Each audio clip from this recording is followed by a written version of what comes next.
With the March for Israel here in D.C. less than an hour away, here's the latest from the war zone in the Middle East.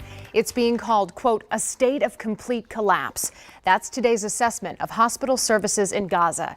It comes from the health ministry, which is run by Hamas. Fighting has knocked out power to some hospitals, which were already running out of critical supplies. But Israel's military says Hamas created this crisis by using civilians as human shields. The IDF releasing video showing weapons stored in tunnels, claiming Hamas dug those tunnels under a children's hospital. Hamas claims it will release 50 women and children being held hostage in exchange for a 5-day truce. Israel's prime minister. Right now, crowds are arriving at the National Mall to join this afternoon's March for Israel. Our Matt Gregory is live along the mall. And Matt, we know organizers have said they expect anywhere from 40 to 60,000 people. Can you describe what you're seeing right now? Good afternoon. Yeah, I can describe it, but I can also kind of give you an idea. We've been here since I've been here since about 4 in the morning, but what we've seen is a constant stream of people coming in. This is about 10 o'clock when they let folks in, but let me move and show you exactly what we're looking at. You can see most of the mall here. This is about 4th and Madison on the way back is covered.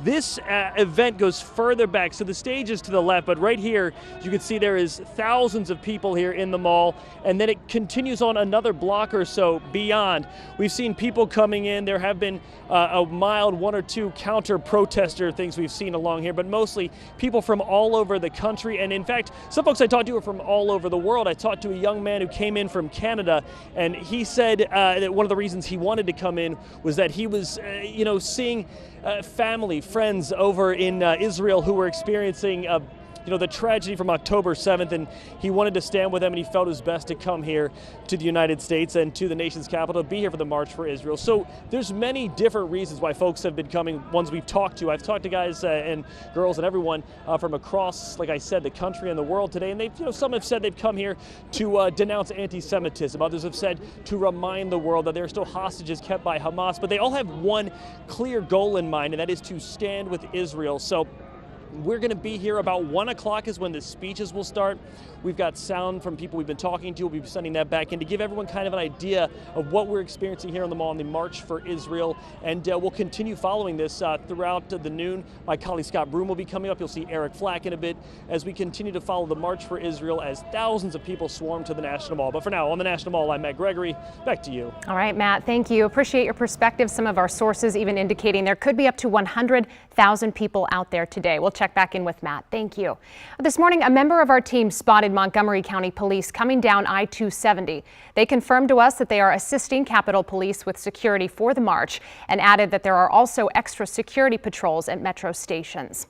Back down at the mall, WUSA 9's Scott Broom is joining us live with more on what exactly is going to be unfolding there this afternoon. Scott, good afternoon. Well, primarily we're witnessing a very, very heavy security presence in an environment after this war began where anti-Semitic incidents have gone up by 400% according to the Anti-Defamation League.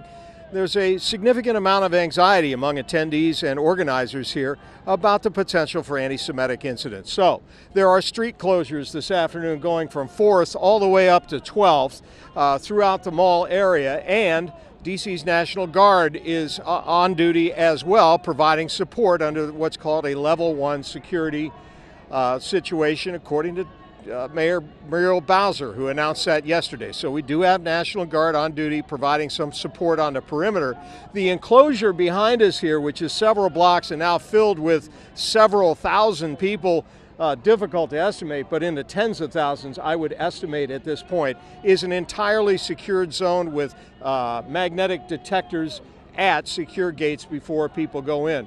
Briefly, there have been no counter demonstrations of any large significance that authorities are aware of, but there are some minor counter demonstrations. For instance, this one near us here is a group of Orthodox individuals who are from New York, and they do not believe the war is just, and that has created some spirited discussions, let us say, here in this group. But there are lots of U.S. Park Police and also Metropolitan Police around them, and that situation has not turned violent. It's just emotional. So, security extremely tight this afternoon here on the National Mall as this March for Israel and March for the Hostages gets ready to kick off. The program on the big stage inside the mall begins at 1 o'clock. Reporting live at the mall, Scott Broom, WUSA 9. Scott, thank you. Keeping in mind parking restrictions, street closures, and added security will be in place throughout the day. Thank you. And you can get those road closures and other updates as the rally is happening by texting March DC.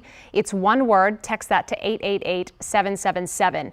This is also where any safety updates will be sent from the DC government. And of course, we will stay on top of anything that happens at this rally and any counter protests that do pop up. Our coverage leading up to the march will continue online. We'll be live streaming on WUSA 9 Plus starting at 12:30.